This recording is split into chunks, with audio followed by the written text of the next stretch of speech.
بسم اللہ الرحمن الرحیم حامدا ومصلیا اما بعد۔ مشاہدین اعظام، السلام علیکم ورحمۃ اللہ وبرکاتہ۔ ہماری بات چل رہی تھی کنکری مارنے کے سلسلے میں کہ جمرہ عقبہ کو یوم النحر کو جب کنکری ماریں گے تو اس طرح کھڑے ہوں گے کہ مینا داہنی طرف ہوگا اور کعبہ بائیں طرف۔ اس سلسلے میں قسطلانی کہتے ہیں کہ یہ 10ویں تاریخ کی رمی ہے، 11ویں 12ویں تاریخ کو اوپر سے مارنا چاہیے۔ اور جمرہ عقبہ جس کو آج کل عوام بڑا شیطان کہتے ہیں، 4 باتوں میں اور جمرات سے بہتر ہے۔ ایک تو یہ کہ یوم النحر کو فقط اسی کی کنکری مارنی ہے، یعنی یہ کہتے ہیں 4 چیزوں میں یہ دوسرے جمرات سے افضل ہے۔ ایک تو یہ کہ یوم النحر کو صرف اسی کو کنکری مارنا ہے، دوسرے یہ کہ اس کی کنکری چاشت کے وقت مارنی ہے، تیسرے یہ کہ نشیب میں سے اس کو مارنا ہے، نیچائی میں سے، چوتھے یہ کہ دعا وغیرہ کے لیے اس کے پاس نہیں ٹھہرنا ہے، اور دوسرے جمروں کے پاس رمی کے بعد ٹھہر کر دعا کرنا مستحب ہے۔ جمرات کی رمی کرنا یہ اس وقت کی یادگار ہے جب کہ حضرت اسماعیل کو بہکانے کے لیے ان مقامات پر شیطان ظاہر ہوا تھا اور حضرت اسماعیل علیہ السلام کو ارشاد الہی کی تعمیل سے روکنے کی کوشش کی تھی۔ ان تینوں مقامات پر بطور نشان پتھروں کے مینارے سے بنا دیے گئے ہیں اور انہی پر مقررہ شرائط کے ساتھ کنکریاں مار کر گویا شیطان مردود کو رجم کیا جاتا ہے، اور حاجی گویا اس بات کا عہد کرتا ہے کہ وہ شیطان مردود کی مخالفت اور ارشاد الہی کی اطاعت میں پیش رہے گا، اور تا عمر اس یادگار کو فراموش نہ کر کے اپنے آپ کو ملت ابراہیمی کا سچا پیروکار ثابت کرنے کی کوشش کرے گا۔ جمرہ عقبہ کو جمرہ کبریٰ بھی کہتے ہیں، اور یہ جہت مکہ میں مینا کی آخری حد پر واقع ہے۔ آپ نے ہجرت کے لیے انصار سے اسی جگہ بیعت کی تھی۔ حضرت عبداللہ بن مسعود جمرہ عقبہ کی رمی سے فارغ ہو کر یہ دعا پڑھا کرتے تھے: اللہم اجعلہ حجا مبرورا وذنبا مغفورا۔ اور یہ جو رمی ہے، کنکریوں کا مارنا ہے، یہ ذکر اللہ کے لیے ہے۔ باب یکبر مع کل حسد، ہر کنکری کے ساتھ اللہ اکبر کہے گا۔ اسے عبداللہ بن عمر نے نبی صلی اللہ علیہ وسلم سے روایت کیا ہے۔ حاجی کنکری مارتا جائے گا، پہلی کنکری مارے گا اللہ اکبر، دوسری مارے گا اللہ اکبر۔ اب اس کو ایسے انداز میں بنا دیا گیا ہے کہ ایک حوض ہے، اسی کے بیچ میں وہ کھمبا ہے جس کو کنکری مارنی مقصود ہوتی ہے، تو کنکری اس حوض میں پھینک دیتے ہیں، اور کنکری پھینکنے کے بعد میں وہ کنکری لازمی طور پر اس پتھر کو لگ کر کے تب نیچے گرے گی۔ اور ایک دوسرا بہت اچھا سسٹم یہ کر دیا گیا ہے کہ کنکری مارنے کے لیے ایک طرف سے آتے ہیں اور دوسری طرف نکل جاتے ہیں۔ سب سے زیادہ حادثے اور موتیں یہیں پر ہوتی تھیں۔ ایک طرف لوگ کنکری مارنے کے لیے آ رہے ہیں، دوسرے لوگ مار کر کے جا رہے ہیں، دونوں کا کرش ہو جاتا تھا، دونوں کا تصادم اور ٹکراؤ ہو جاتا تھا، اور جو طاقتور ہوتے تھے وہ دبا کے چلے جاتے تھے۔ یہ چیز میں خود 1985 اور 89 میں زیادہ دیکھا ہوں۔ یہاں پر دیکھیے کہ عبد الواحد بن زیاد مصری نے بیان کیا، ان سے سلیمان بن عامش نے، حدیث نمبر 1750 ہے یہ، اور کہتے ہیں عبد الواحد عامش سے आमश कहते हैं मैंने हज्जाज से सुना, वो कहते थे मिंबर पर, ये हज्जाज से मुराद ये हज्जाज बिन यूसुफ है, कि वो सूरत मिंबर पर, वो सूरत जिसमें गाय का जिक्र आया है, वो सूरत जिसमें आले इमरान का जिक्र आया है, वो सूरत जिसमें निसा का जिक्र आया है। आमश ने कहा मैंने इसका जिक्र इब्राहिम नखई से किया, तो उन्होंने कहा कि मुझसे अब्दुर्रहमान बिन यजीद ने बताया और बयान किया कि हजरत अब्दुल्ला बिन मसूद ने जमरे अकबा की रमी की, तो वो उनके साथ थे।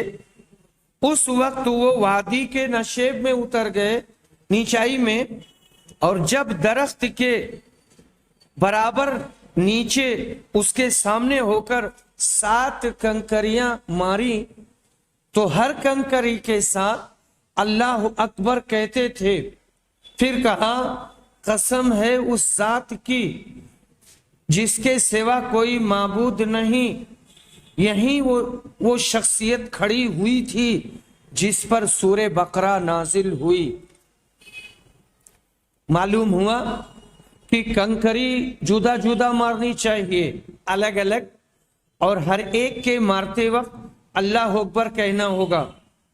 रिवायत में हज्जाज बिन यूसुफ का जिक्र है, वो सूरतों के मुजव्वजा नामों का इस्तेमाल छोड़कर इजाफी नामों से उनका जिक्र कर रहा था, जैसा कि रिवायत में आया है।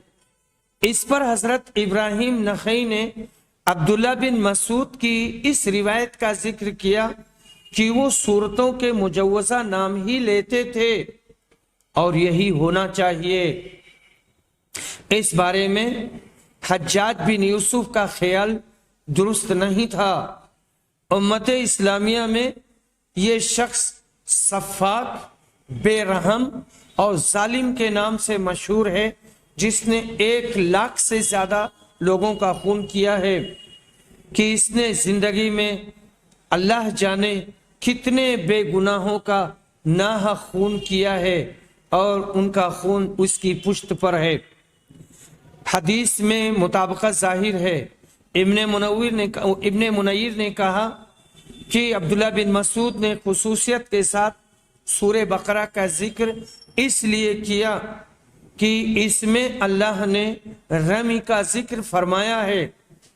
बस आपने इशारा किया कि नबी सल्लल्लाहु अलैहि वसल्लम ने अपने अमल से किताबुल्लाह की मुराद की तफसीर पेश कर दी, यानी कुरान में जो आयत आई है उसका जो मकसूद है उसे बयान कर दिया। गोया ये बतलाया कि ये वो जगह है जहां नबी सल्लल्लाहु अलैहि वसल्लम पर अहकामे मनासिक का नुज़ूल हुआ। इसमें यहाँ तंबीह है कि अहकामे हज तौक़ीफ़ी हैं। जिस तरह शारिअ अलैहिस्सलाम ने इनको बतलाया उसी तरह इनकी अदायगी लाजिम है। कमी बेशी की किसी को मजाल नहीं है। तौक़ीफ़ का मतलब यही है कि जैसे आया है कमियत के एतबार से, मिक़दार के एतबार से, कैफियत के एतबार से वैसे ही करेंगे, और किसी को अपना अक्ली घोड़ा दौड़ाने का कोई अख्तियार नहीं है, क़यास करने का कोई अख्तियार नहीं है। बाब मन रमा जमरतल अक़बा वलम यक़िफ़, उस आदमी का बयान जिसने जमरे अक़बा की रमी की, कंकरी मारी और वहां ठहरा नहीं। इब्ने उमर ने इस हदीस को नबी सल्लल्लाहु अलैहि वसल्लम से रिवायत किया है। बाबुन इज़ा रमल जमरतैन यक़ूमु मुस्तक़बिलल क़िबलति व युस्हिल, जब हाजी दोनों जमरों की रमी कर चुके तो हमवार जमीन पर खड़ा होगा और किबला रुख होगा और दुआएं करेगा। हदीस नंबर 1751 इब्ने उमर रिवायत करते हैं, ये सालिम रिवायत करते हैं इब्ने उमर से कि इन्होंने पहले जमरा की रमी 7 कंकरियां मार कर की। हर कंकरी पर अल्लाह अकबर कहते थे, फिर आगे बढ़ते और एक नरम हमवार जमीन पर पहुंचकर किबला की तरफ मुंह करके खड़े हो जाते। इसी तरह देर तक खड़े होकर दुआएं करते, हाथ उठाते दुआएं करते। फिर जमरे उस्ता के पास जाते और उसकी रमी करते।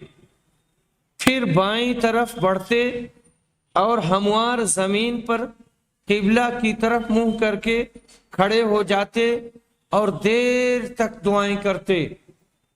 इसके बाद वाले नशेब से जमरे अक़बा की रमी करते, यानी नीचाई से।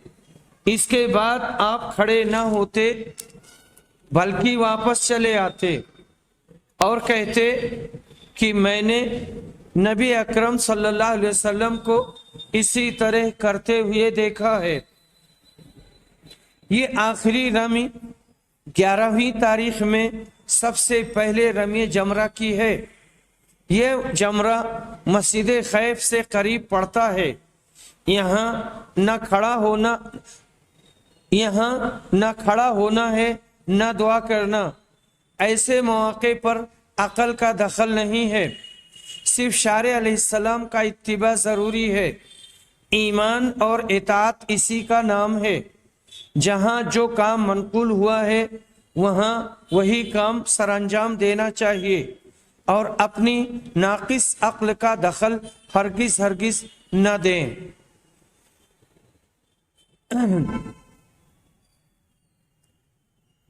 यहाँ इसके बाद में बाब रफिल यदैन इंद जमरती दुनिया वल उस्ता, पहले और दूसरे जमरा के पास जाकर दुआ के लिए हाथ उठाना।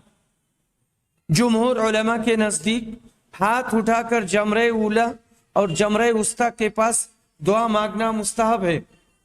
इब्ने कुदामा ने कहा, मैंने इसमें किसी का इख्तिलाफ नहीं पाया, मगर इमाम मालिक से इसके खिलाफ मनकूल है।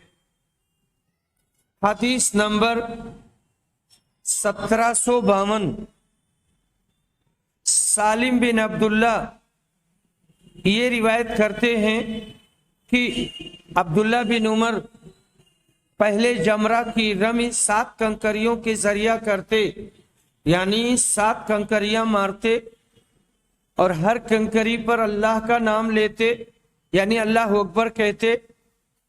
इसके बाद आगे बढ़ते और एक नरम हमवार जमीन पर किबला रुख खड़े हो जाते, दुआएं करते और दोनों हाथों को उठाते।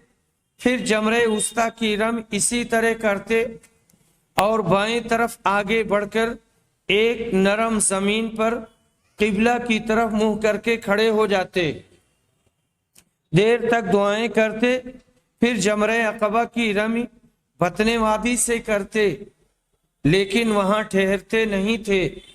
आप फरमाते थे कि मैंने रसूल सल्लल्लाहु अलैहि वसल्लम को इसी तरह करते हुए देखा है। ये हदीस कई जगह गुजरी है और इससे मुज्तहिद मुतलक इमाम बुखारी रहमहुल्लाह ने बहुत से मसाइल का इखराज किया है जो आपके तफक्कुह की दलील है।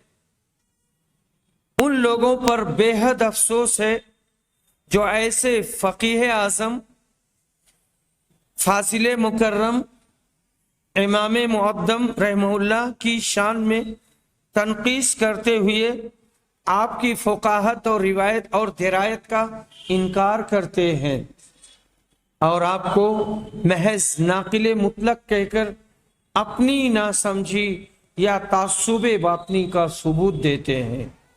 बाज़ उलमाए अहनाफ का रवैया इस बारे में इंतहाई तकलीफ दे है। जो मुहद्दिसीन किराम खुसूसन इमाम बुखारी रहमहुल्लाह की शान में अपनी जुबान बेलगाम चलाकर खुद अइम्मे दीन मुस्तहिदीन की तनकीस करते हैं। इमाम बुखारी को अल्लाह ताला ने जो मकाम आज़मत अता किया है وہ ایسی واہی تباہی باتوں سے گرایا نہیں جا سکتا۔ ہاں ایسے کور باطن نام نہاد علماء کی نشاندہی ضرور کر دیتا ہے کہ یہ کتنے پانی میں ہیں اور ان کی عقل کتنی ہے۔ باب الدعاء عند الجمرتین، دونوں جمروں یعنی جمرہ اولا اور جمرہ وسطیٰ کے پاس دعا کرنا۔ حدیث نمبر 1753، زہری روایت کرتے ہیں کہ رسول صلی اللہ علیہ وسلم جب اس جمرہ کی رمی کرتے جو مینا کی مسجد کے قریب ہے تو 7 کنکریاں مارتے اور ہر کنکری کے ساتھ اللہ اکبر کہتے، پھر آگے بڑھتے اور قبلہ رخ کھڑے ہو کر دونوں ہاتھ اٹھا کر دعائیں کرتے تھے۔ پھر یہاں آپ بہت دیر تک کھڑے رہتے، پھر جمرہ ثانیہ کے پاس آتے، یہاں بھی 7 کنکریاں مارتے اور ہر کنکری کے ساتھ اللہ اکبر کہتے، پھر بائیں طرف نالے کے قریب اتر جاتے اور وہاں بھی قبلہ رخ ہو کر کھڑے ہوتے اور ہاتھوں کو اٹھا کر دعا کرتے اور ہر کنکری کے ساتھ اللہ اکبر کہتے۔ اس کے بعد واپس ہو جاتے، یہاں آپ دعا کے لیے ٹھہرتے نہ تھے۔ زہری نے کہا کہ میں نے سالم سے سنا، وہ بھی اسی طرح اپنے والد یعنی حضرت عبداللہ بن عمر سے نبی اکرم صلی اللہ علیہ وسلم کی حدیث بیان کرتے تھے، اور یہ کہ حضرت عبداللہ بن عمر خود بھی اسی طرح کیا کرتے تھے۔ اس حدیث میں ہر کنکری کو مارتے وقت تکبیر کہنے کی مشروعیت کا ذکر ہے اور اس پر اجماع ہے۔ اگر کسی نے اسے چھوڑ دیا تو اس پر کچھ لازم نہیں آئے گا، مگر ثوری کہتے ہیں کہ وہ مسکینوں کو کھانا کھلائے گا اور اگر دم دے تو زیادہ بہتر ہے۔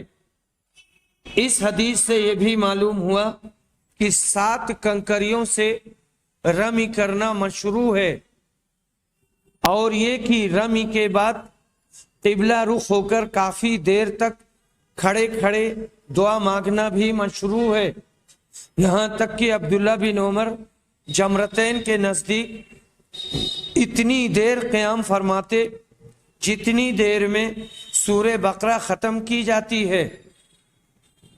اس حدیث سے یہ بھی معلوم ہوا کہ مقام رمی سے ذرا دور ہو کر دعا کے لیے قیام کرنا مشروع ہے، تاکہ کسی کی کنکری اس کو نہ لگ سکے، اور اس سے یہ بھی معلوم ہوا کہ اس وقت دعاؤں میں ہاتھ اٹھانا بھی جائز ہے، اور یہ بھی کہ جمرہ عقبہ کے پاس نہ تو قیام کرنا ہے نہ دعا کرنا، وہاں سے کنکریاں مارتے ہی واپس ہو جانا ہے۔ مزید ہدایات، 11 ذی الحجہ تک یہ تاریخیں ایام تشریق کہلاتی ہیں۔ طواف افاضہ جو 10 کو کیا ہے، اس کے بعد سے تاریخوں میں مینا کے میدان میں مستقل پڑاؤ رکھنا چاہیے۔ یہ دن کھانے پینے کے ہیں، ان میں روزہ بھی منع ہے۔ ان دنوں میں ہر روز زوال کے بعد ظہر کی نماز سے پہلے تینوں شیطانوں کو کنکریاں مارنی ہوں گی، جیسا کہ حضرت عائشہ رضی اللہ عنہا روایت کرتی ہیں کہ نبی اکرم صلی اللہ علیہ وسلم ظہر کی نماز تک طواف افاضہ سے فارغ ہو گئے، پھر آپ مینا واپس تشریف لے گئے، اور ایام تشریق میں آپ نے مینا میں شب کو قیام کیا۔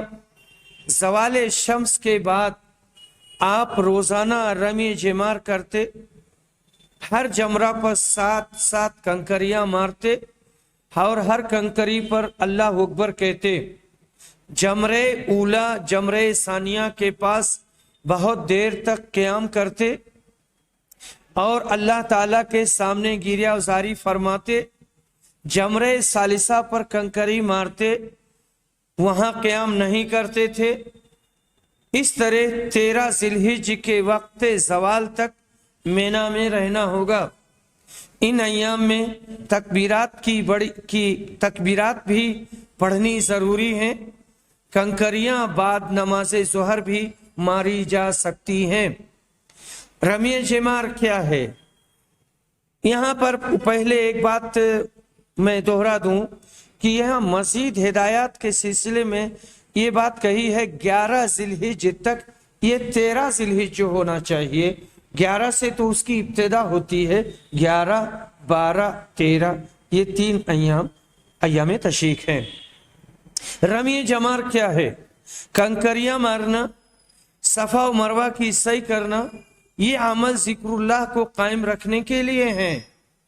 जैसा कि तिरमिजी में हजरत आयशा से मरफून मरवी है, कंकरियां मारना शैतान को रज्म करना है। यह हजरत इब्राहिम की सुन्नत की पैरवी है।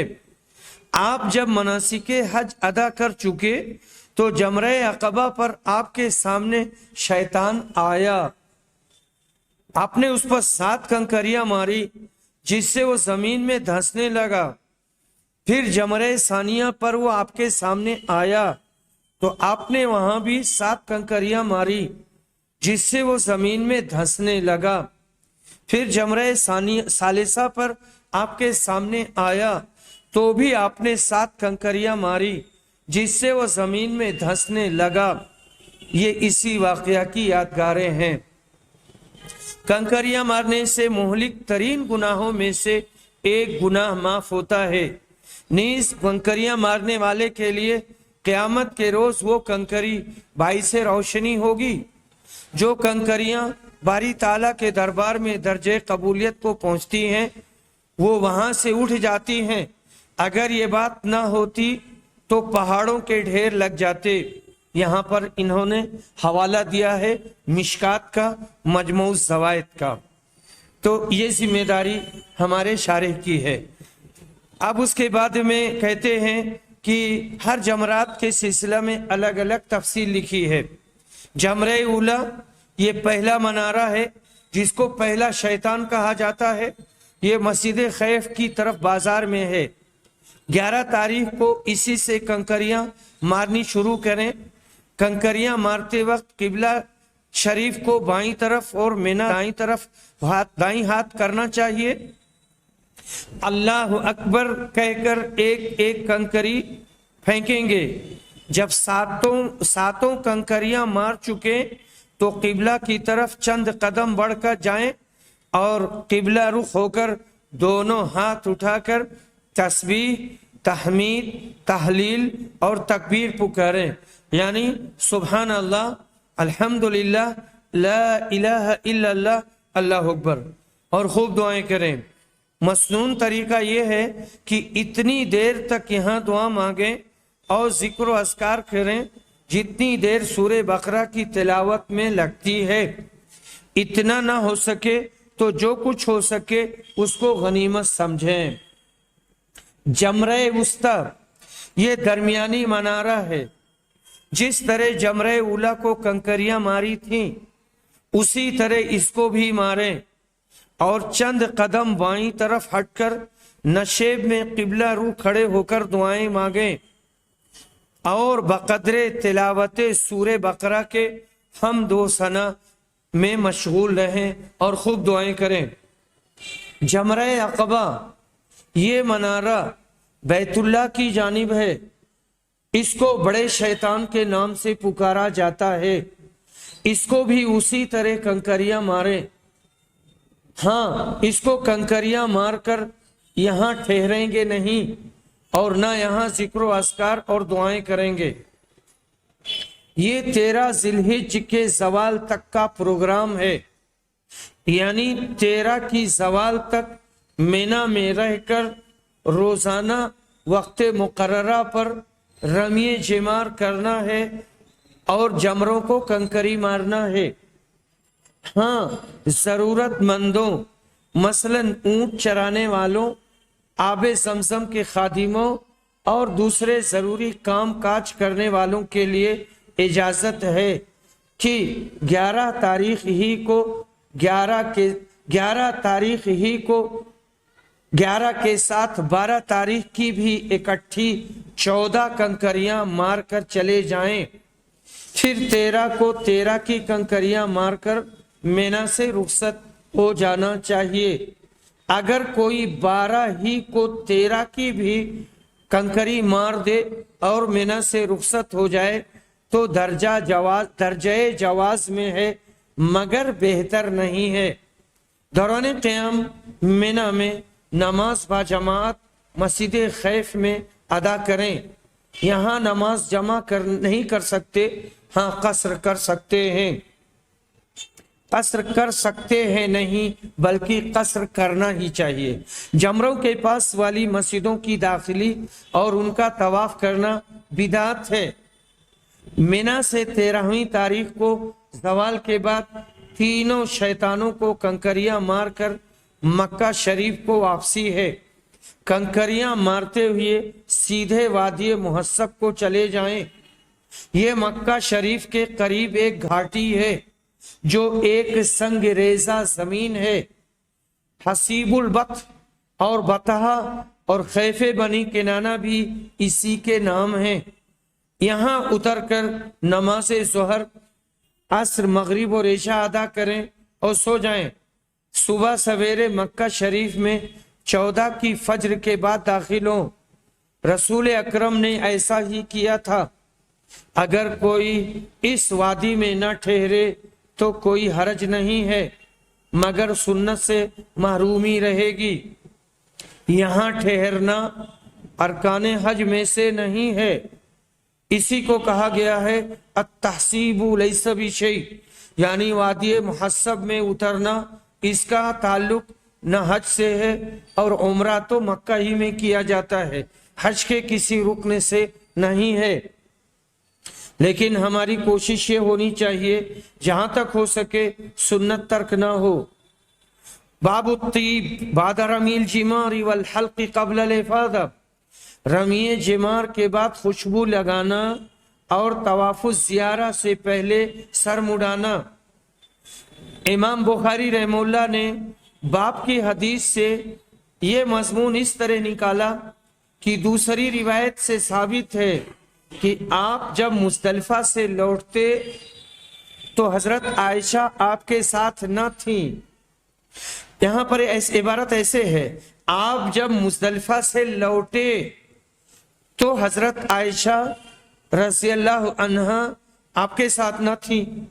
और ये भी साबित है कि आप जमरे अक़बा की रमी तक सवार रहे, इसलिए लामहला इन्होंने रमी के बाद आपके खुशबू लगाई होगी। जुमहूर उलमा का यही कौल है कि रमी और हलक के बाद खुशबू वगैरह और सिले हुए कपड़े दुरुस्त हो जाते हैं।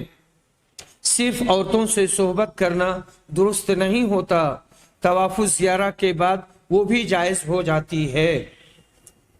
हदीस नंबर 1754।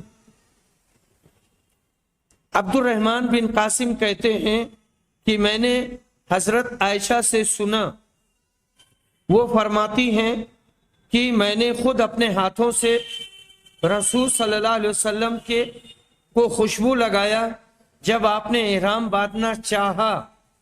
एहराम बांधना चाहा यानी अभी एहराम में दाखिल नहीं हुए थे।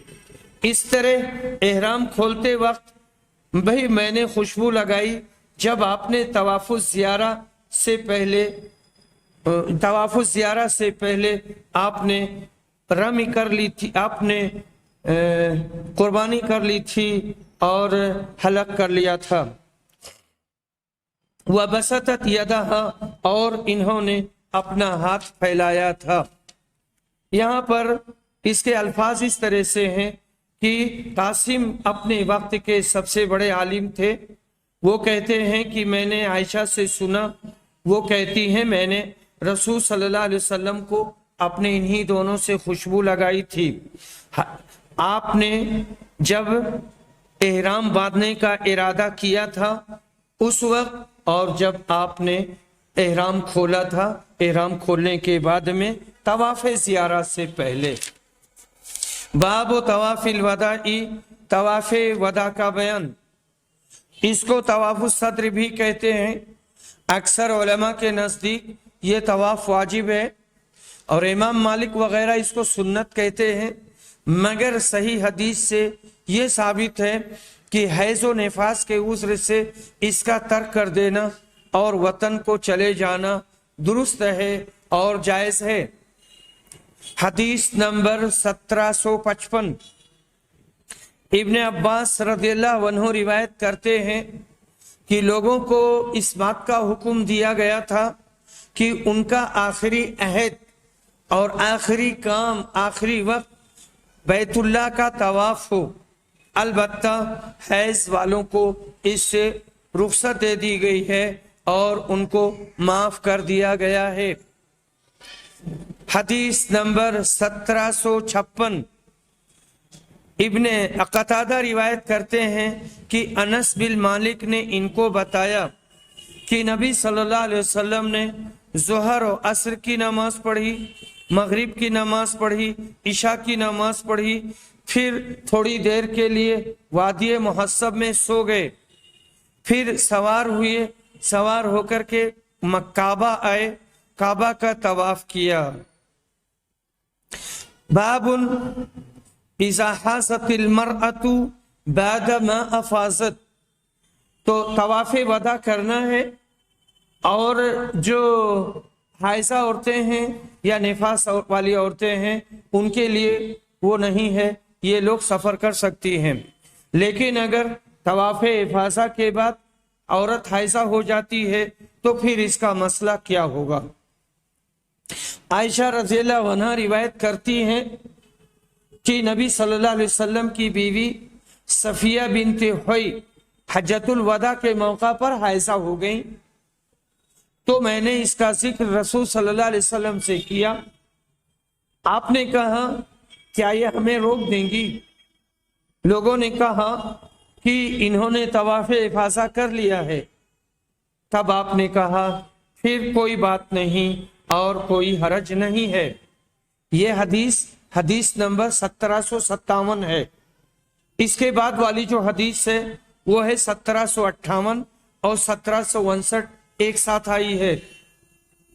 इकरीमा रिवायत करते हैं कि मदीना के लोगों ने इब्ने अब्बास से एक औरत के मुतालिक पूछा कि जो तवाफ करने के बाद हाइज़ा हो गई।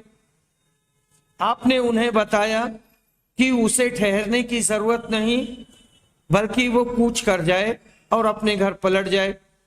लेकिन पूछने वालों ने कहा हम ऐसा नहीं करेंगे कि आपकी बात पर अमल तो करें और ज़ैद बिन साबित की बात छोड़ दें।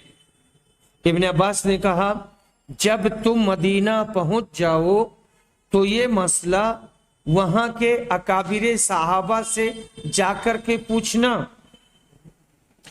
जब ये लोग मदीना आए तो पूछा, जिन अकाबिर से पूछा था उनमें उम्मे सुलैम भी थी और इन्होंने इनके जवाब में वही हजरत सफिया की हदीस पेश की। इस हदीस को खालिद और कतादा ने भी इकरीमा से रिवायत किया है। हदीस नंबर 1760। इब्ने अब्बास रिवायत करते हैं कि नबी सल्लल्लाहु अलैहि वसल्लम ने हैज़ वालों को तवाफ़े वदा से रुख्सत दे दी थी। हदीस नंबर 1761 कहते हैं मैंने इब्ने उमर को कहते हुए सुना कि उस औरत के लिए वापसी नहीं। इसके बाद मैंने उनसे सुना आप कहते थे कि नबी अकरम ने औरतों को इसकी इजाज़त दी है। तो जिन्होंने कहा था कि मैंने इब्ने उमर को कहते हुए सुना कि औरत के लिए वापसी नहीं, तो इब्ने उमर इस तरह का फतवा देते थे। लेकिन फिर उनसे कहा गया कि नहीं, नबी सल्लल्लाहु अलैहि वसल्लम ने माजूर औरतों के लिए तवाफ़े वदा माफ़ कर दिया है और वो इसके बगैर अपने घर और अपने वतन वापस हो सकती हैं। व आखिरु दावाना अनिल हम्दुलिल्लाहि रब्बिल आलमीन।